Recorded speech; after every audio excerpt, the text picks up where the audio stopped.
오늘 같이 읽은 이 말씀을 중심해서 인자가 오신 목적에 대해서 말씀을 드리겠습니다. 지난 주일에는 성도가 받은 직분의 은사에 관해서 말씀을 드렸지요. 이 직분은 바로 하나님의 은사이다 하는 것을 말씀드렸습니다. 우리 하나님께서 각 성도들에게 재능에 따라서 직분을 주셨잖아요. 은사를 주셨습니다. 그 직분을 주신 목적은 성도를 온전하게, 우리 다 부족함이 있잖아요. 그런데 이제 서로 그 부족한 부분을 서로 이렇게 메꾸어주고 보완을 해서 온전함을 이루게 하기 위함이다, 이렇게 말씀을 했고, 그렇게 함으로 하나님의 일을 우리가 잘 하도록 준비하는 그런 의미가 있습니다. 사람들을 잘 준비시키셔서 섬기고 봉사하는 일을 하게 하기 위해서 직분을 주셨다, 이렇게 말씀했습니다. 하나님께서 주신 이 직분을 잘 감당하면 어떻게 되죠? 그리스도의 몸이 온전하게 튼튼하게 세워지게 됩니다. 그리스도의 몸은 바로 주님이 세우신 교회라고 할 수가 있습니다. 교회를 든든하게 세우시기 위하여 하나님께서는 우리 각자에게 직분을 주신 것입니다. 그래서 오늘 저와 여러분을 포함하여 모든 그리스도인들은 이 소중한 직분을 감당하기 위해서 부르심을 받은 자들입니다. 오늘은 우리 삶의 모델이 되시는 예수 그리스도의 섬김 사역에 대해서 말씀을 드리겠습니다. 우리의 본이 되신 그리스도께서 어떻게 그 맡으신 직분을 감당하셨는가를 같이 생각을 해보겠습니다. 우리 그리스도께서는 하나님 아버지께서 그에게 맡기신 직분을 100% 완전하게 성취하신 분이시잖아요. 그는 돌아가시기 직전에 이렇게 말씀을 하셨죠. 요한복음 19장 30절에 보면 예수께서 이르시되 다 이루었다 라고 하시고 머리를 숙이니 영혼이 떠나가니라. 다 이루었다, 주님께서 하신 마지막 말씀입니다. 무엇을 이루었죠? 하나님 맡기신 그 사명을, 그의 직분을 다 이루셨다, 그런 뜻이 되겠습니다. 하나님께서 이 세상에 보내신 목적을 완전히 이루고 떠날 수 있다는 것은 복 중에 가장 큰 복이 아니겠습니까? 그리스도는 우리의 삶의 완전한 표본 또는 모델이 되시는 것이죠. 우리 모두는 그리스도의 고백처럼 언젠가 저와 여러분을 하나님이 부르실 때 우리는 어떤 고백을 할 수가 있을까요? 우리 예수님처럼 하나님 다 이루었습니다 라고 할 수 있다면 이것처럼 큰 복이 어디에 있겠습니까? 주님께서 저를 이 세상에 보내주신 그 뜻을 이루고 주님께 나갈 수 있게 해주셔서 감사합니다 라는 고백을 할 수 있기를 바랍니다. 그러나 이 고백하기가 쉬운 일은 아니겠죠. 이 고백을 하기 위해서 우리가 해야 할 일이 있기 때문입니다. 우리의 본이 되신 그리스도를 본받고 살아갈 때 우리도 그와 같은 고백을 할 수가 있지 않겠습니까? 이 시간에는 주님께서 제자들에게 하신 그 말씀을 함께 생각을 해보겠습니다. 주님은 자신이 이 세상에 온 목적을 알고 계셨잖아요. 이 목적을 이루기 위해서 그가 이 땅에 오신 것이죠. 그런데 이 목적을 이루기 위한 삶은 결코 편하거나 쉬운 삶이 아니었죠. 왜냐하면 우리 인간의 본능은 편안하고 좀 아주 수월하게 쉽게 살고 싶은 그런 생각들이 다 있잖아요. 사람들은 이 세상에 태어나서 그 삶이 마감되는 일생 동안은 마치 여행자가 여행하는 것과 같은 것으로 볼 수가 있죠. 그 여행의 기간은 사람마다 다 다릅니다. 어떤 사람은 짧은 여행처럼 일찍 하나님 부르시기도 하고 어떤 사람은 좀 더 길 수도 있습니다. 예수님의 여행 기간은 몇 년이었죠? 약 30년 정도. 오늘 여기 앉아 계시는 분들 중에는 우리 예수님과 비슷한 그런 연배에 계시는 분도 계실 것이고, 또 좀 더 오래 또 사신 분도 계실 것입니다. 문제는 얼마나 기냐 짧으냐 이게 문제가 아니고, 살아있을 동안 주님의 뜻을 얼마나 잘 이루고 가느냐 이게 중요하지 않겠습니까? 예수님의 삶은 상대적으로 짧았다고 볼 수 있지만, 그러나 목적을 이루었다는 점에서 참 훌륭한 일생을 사셨죠. 오늘 여러분과 저도 우리 주님의 삶처럼 목적을 다 이루고 주님 앞에 설 수 있기를 우리는 기도하는 것입니다. 하나님께서 우리를 이 세상에 보내신 목적은 그 목적을 다 이루고 일생을 살아간다는 것만큼 복된 삶이 없기 때문입니다. 오늘 같이 읽은 본문은 주님께서 이 말씀을 하신 동기가 무엇인지 앞에 읽어보면 나오잖아요.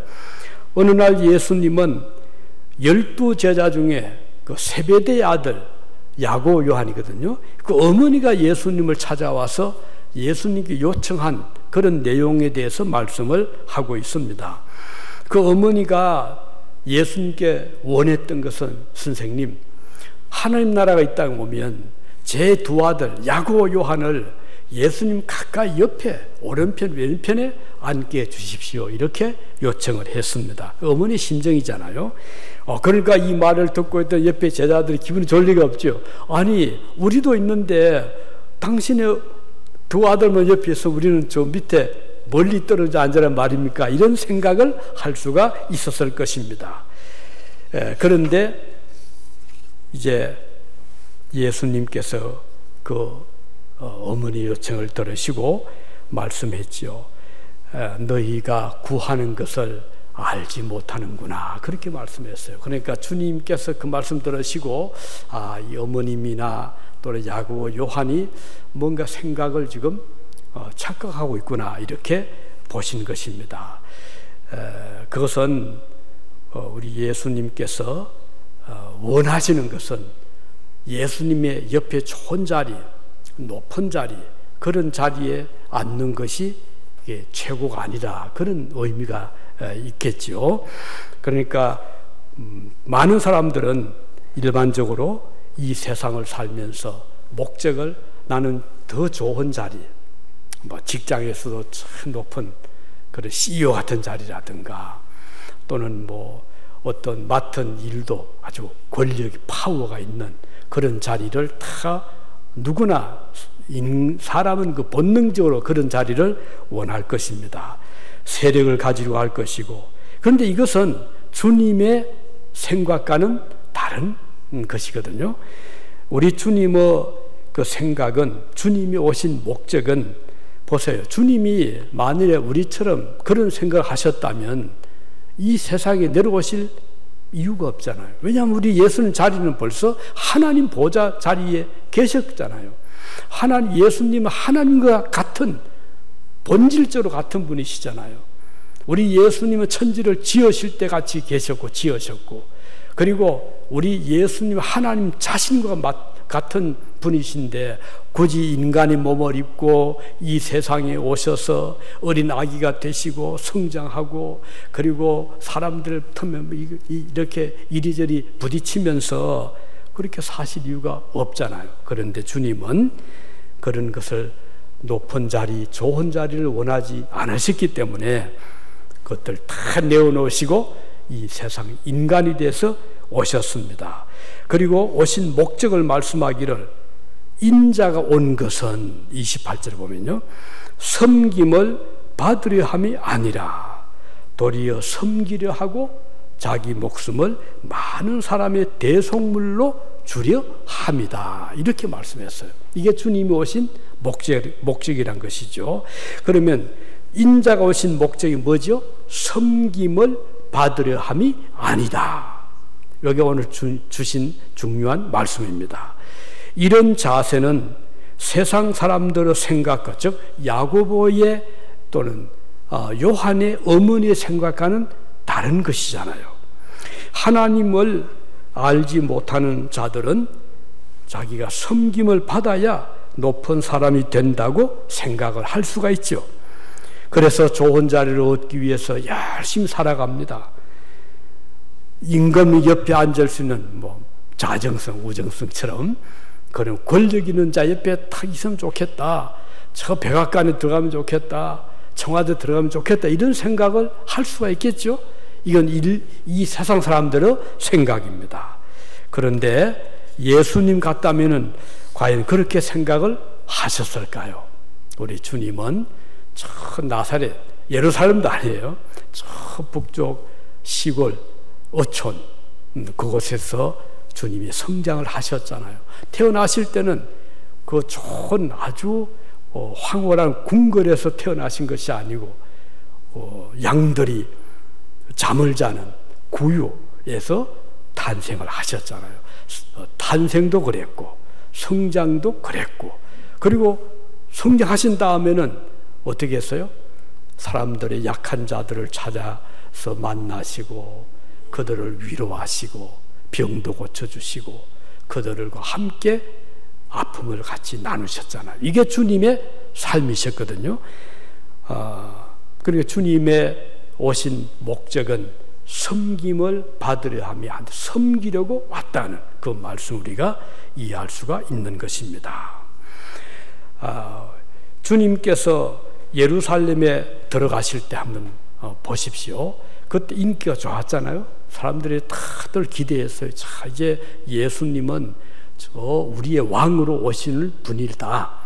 왜냐하면 그분은 보니까 병도 고치고요, 귀신도 절절 메고, 그분이 말씀하시니까 5,000명을 먹을 수 있는 그런 떡이 막 생기고, 그러니까 당시 유대 백성들은 야, 진짜 선지자가 왔구나. 우리나라를 독립시킬 그런 권력을 가진 분이 왔다 생각을 하고, 예수님이 예루살렘에 들어가실 때 많은 사람들이 집에서 다 나왔잖아요. 손에는 종려가지를 들고 자기들의 겉옷을 펴서 예수님 지나가시는 그 땅에다 길에다가 깔아주면서 어서 오십시오 하고서 대환영을 했습니다. 호산나 다윗의 자손이여 주의 이름으로 오시는 이여, 이렇게 주님을 높였습니다. 위풍당당한 모습으로 들어오실 주님으로 기도를 했죠. 그런데 막상 오시는 주님 보니까 어떻게 오셨죠? 그 당시에 로마의 그 장군들이 들어올 때는 백마를 타고 들어왔잖아요. 그리고 번쩍번쩍하는 그런 휘장을 이 어깨에 붙이고 머리에 그 투구를 쓰고 그런 위엄을 갖춘 장군으로 들어왔는데, 예수를 보니까 우선 타고 있는 그 짐승이 백마리 아닙니다. 우선 키가 적어요. 낮아요. 낙이 새끼였어요. 그러니 우선 좀 이상하다 그런 생각할 수 있잖아요. 그런데 주님이 그런 모습으로 들어오셨고, 그 다음은 예루살렘에 들어가셔서 주님이 하신 일이 보니까 권력을 가지고 그 성을 요란스럽게 한 것이 아니고, 그 들어가셔가지고는 그 환전하는 그때 유월절이었잖아요. 사람들이 로마에서도 오고 애굽에서도 오고 수리아에서도 오고, 이 사람들이 와서 이제 유대 돈으로 막 바꿔서 이제 헌금을 해야 되니까 환전상들이 있었잖아요. 그런데 예수님 오셔가지고 환전상 그 상들의 상을 막 둘러엎으시고 내 아버지 집을 강도의 구렬로 만들지 말아라 하시면서 그들과 막 부딪히는 거예요. 그러니까는 예수님에 대해서 비난도 하고 비판도 하고, 주님이 그걸 다 받으셨잖아요. 이제 그런 모습을 보면서 유대인들이 기대했던 예수님의 그런 상이 아니라 오히려 보니까 좀 초라하고 별로 세력도 없어 보이고, 그러다가 나중에 보니까 예수님이 체포를 당하고 그리고 재판을 받고 그러잖아요. 그러니까 실망을 하게 되는 거예요. 이것은 그들이 예수님을 잘못 판단했기 때문이죠. 우리 주님은 자신에게 이사야 선지자가 말씀한 대로 아름다운 모습도 없었고 헌모할 만한 것도 없고 그런 그야말로 털 깎는 자 앞에 잠잠한 어린 양 같은 모습으로 이 땅에 오신 분이셨습니다. 이런 주님의 모습은 결코 섬김을 받기 위해서 오신 분이 아니라 오히려 다른 사람을 섬기는 자로 오신 모습이라는 것입니다. 이것이 주님이 오신 목적이고, 그 다음 또 한 가지는 섬기기 위함이다.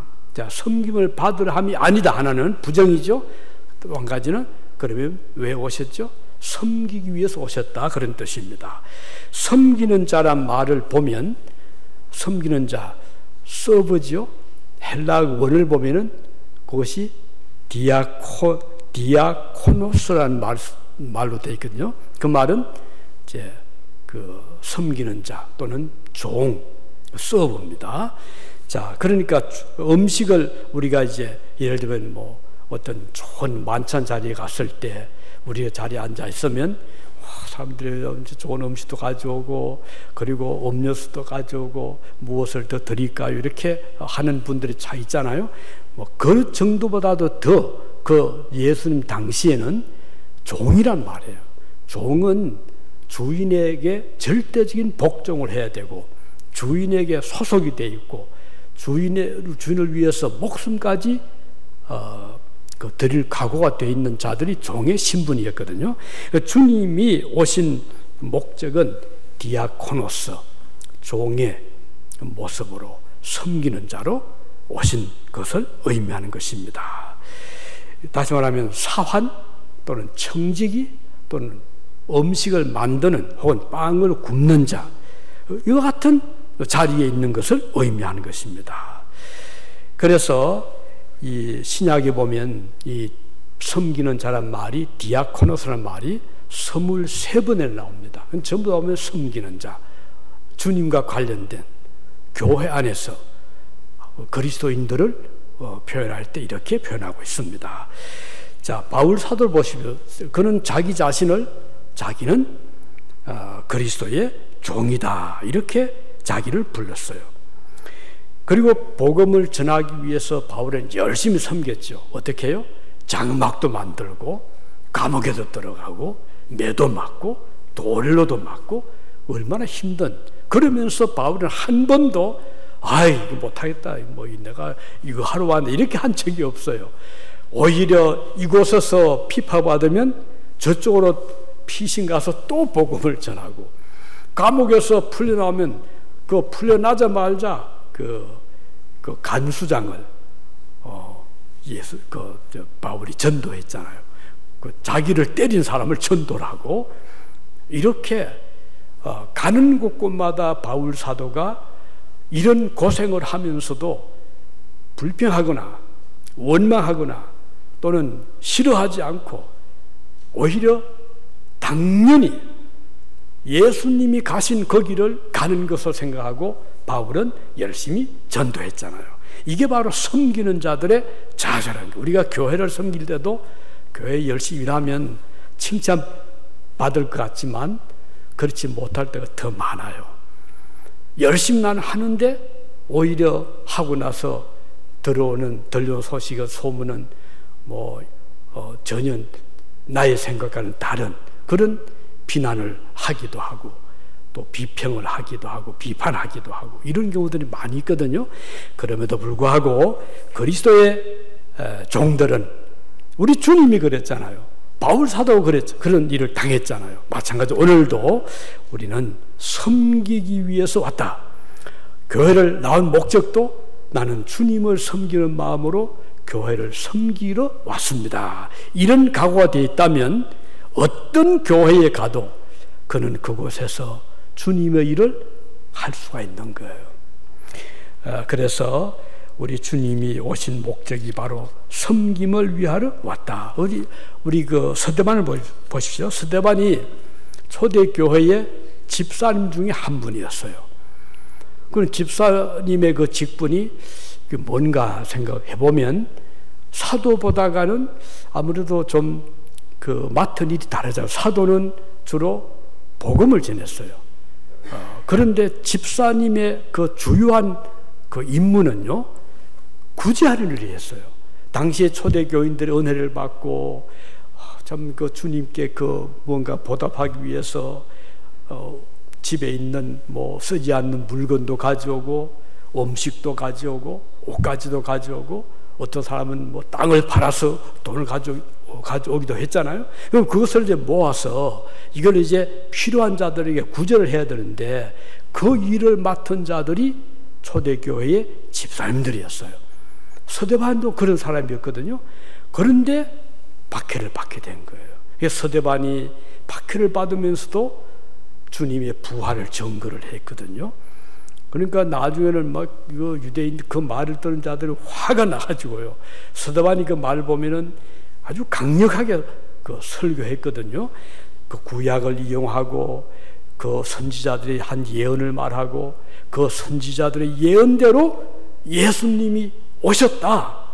그 선지자들의 예언대로 예수님이 죽으셨고 부활을 했다 하는 것을 전하면서 서대반이 말하기를 그 선지자를 유대인들이 박해를 했듯이 오늘 너희들이 예수님을 십자가에 못 박았다라고 직격탄을 날렸거든요.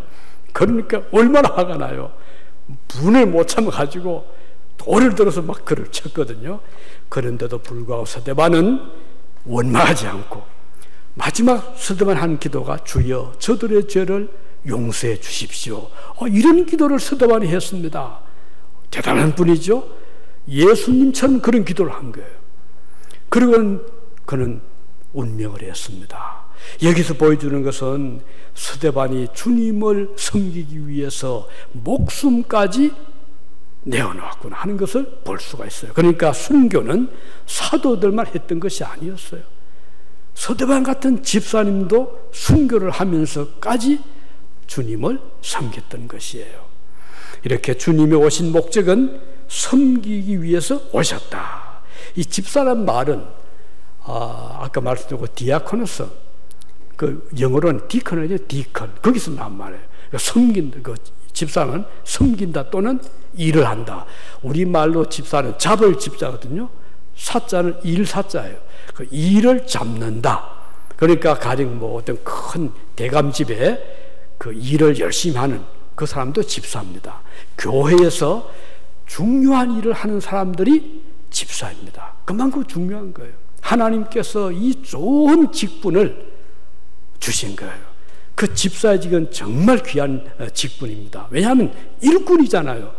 하나님께서 귀하게 보시는 자들이 누군가요? 주님의 일을 맡은 자, 주님의 일꾼을 하나님이 귀하게 보시기 때문에 서대반 같은 이런 훌륭한 순교자가 나오게 하셨고 오늘도 그래서 교회의 집사님들을 세워주신 거예요. 얼마나 귀한. 그래서 성경에 보면요, 이 집사의 직을 여러 가지로 표현하면서 베드로전서 1장 12절에 보면요, 여기 이런 말씀이 나옵니다. 천사들도 살펴보기를 원하노라. 그런 말 나와요. 누구에게?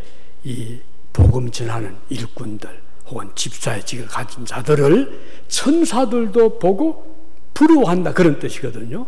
얼마나 이 직이 귀한 직이면 천사들이 부러워할 정도의 직분이 바로 집사의 직, 주님의 일꾼의 직이라는 것입니다. 자, 여러분, 우리가 받은 하나님의 일은 아무에게 맡긴 것이 아닙니다. 천사들에게 복음 전파를 맡기지 않으셨어요. 사랑하는 그의 자녀들에게 이 직분을 맡겨주신 것입니다. 그래서 저는 때때로 그런 생각할 때가 있어요. 참 하나님께서 이렇게 부족하여 많은 이 죄인을 부르셔서 주님의 일을 맡겨주셨구나 생각하면 너무 감사한 거예요. 그러니까 힘들다는 생각이 들지 않는 거예요. 저는 뭐 말씀드렸듯이 목회 일은 많이 한 거 아니 하더라도 기간은 뭐 길어요. 20세 때부터 그 전도사 때부터 전도사, 강도사, 그다음에 또 목사 일을 쭉 하면서 지금까지 한 번도 힘들다, 고생스러워 이렇게 생각한 적이 없어요. 아마 우리 집에서 나올 거예요. 제가 제 입에서 그런 말 나온 적이 없습니다. 아이들 그걸 알 겁니다. 그러나 이제 조금 미안한 거는 저는 괜찮은데 제 옆에 있는 자들이 좀 힘들었죠. 뭐 아이들도 그랬고 뭐 집사도 그렇고 또 저와 같이 일하는 우리 교회 집사님들 힘들었을 거예요. 우리가 아까 말씀드린 것처럼 이민교회가 유지하기 위해서는 참 온갖 일들을 우리가 겪어야 되잖아요.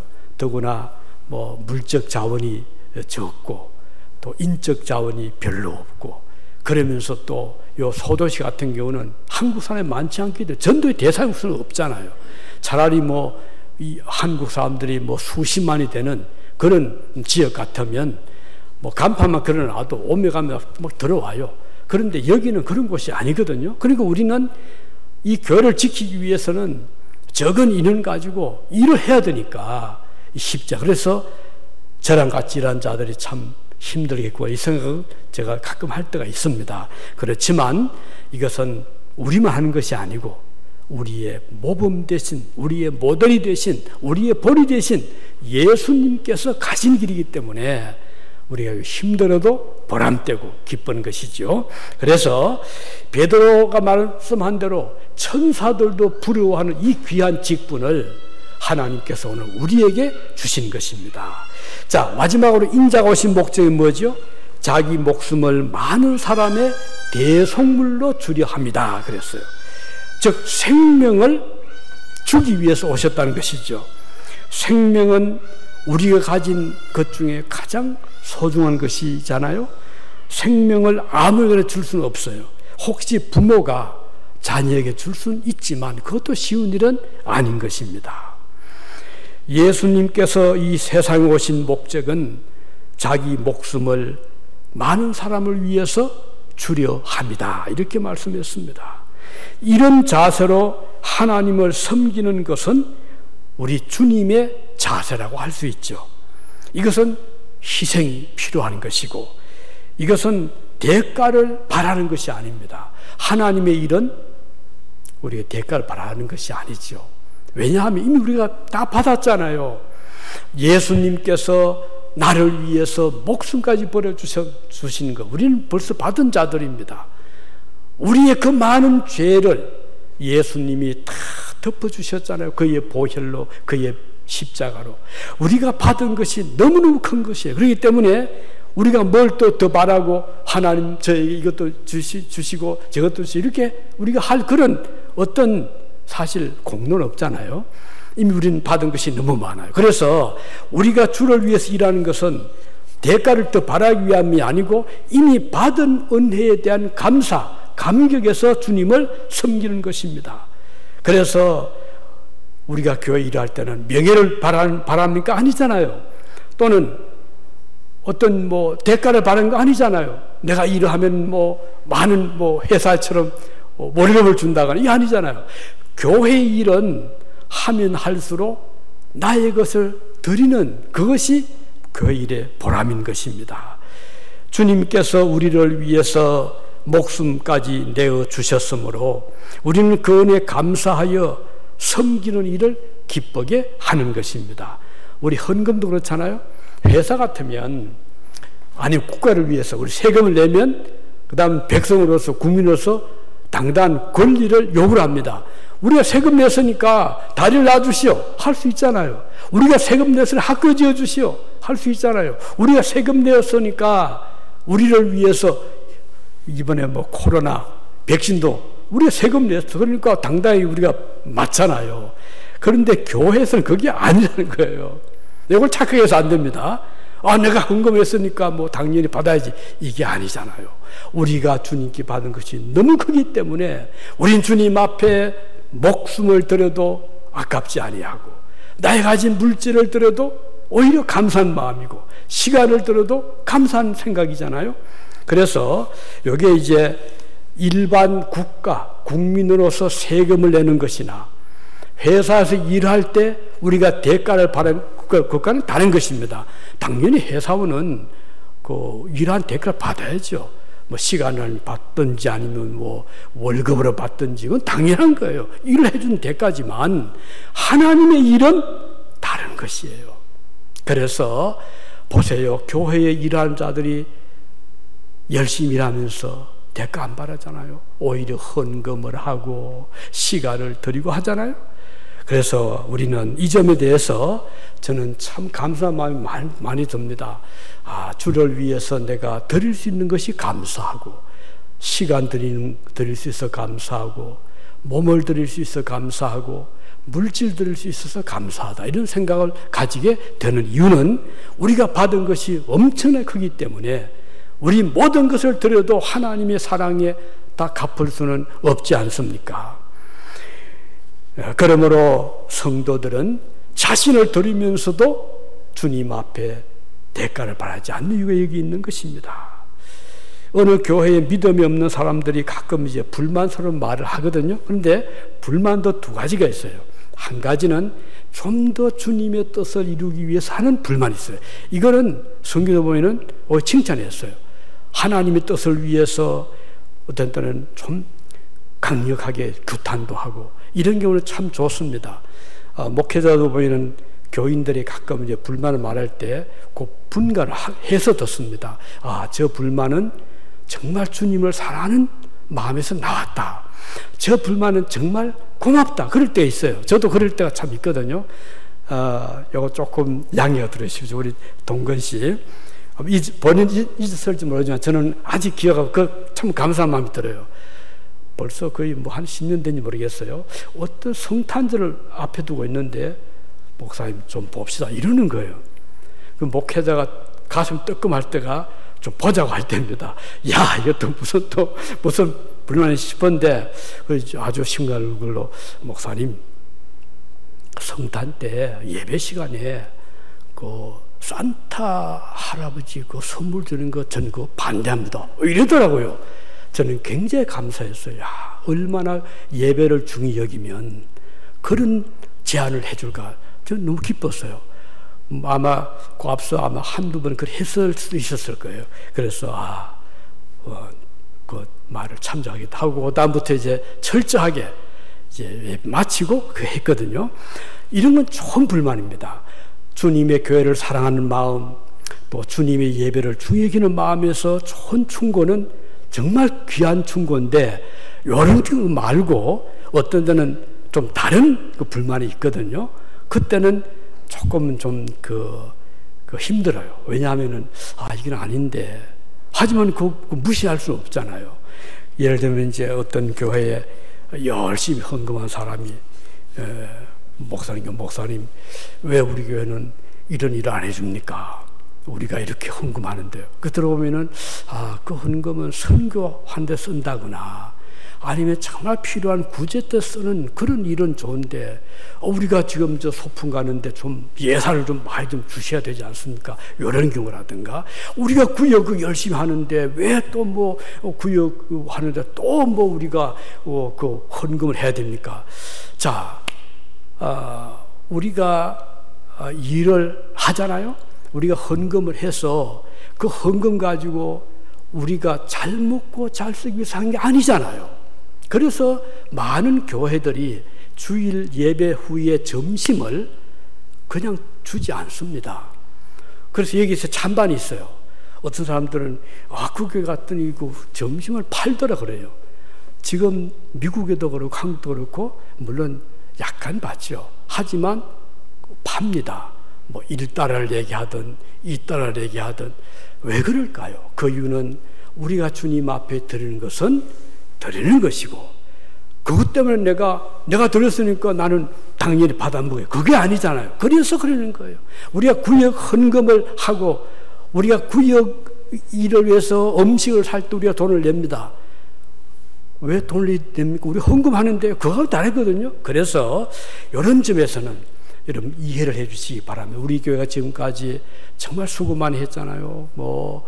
펀드레이징 하느라고 1년에 몇 차례씩 그래 하면서 참 힘들었죠. 저도 미안할 때가 많아요. 하지만 그렇게 하는 것은 주님의 교회를 우리가 좀 더 잘 서포트하고 또 잘 받들고, 그리고 우리가 약하지만 좀 선교도 하고, 우리가 매년 그래도 몇천 불씩 하거든요.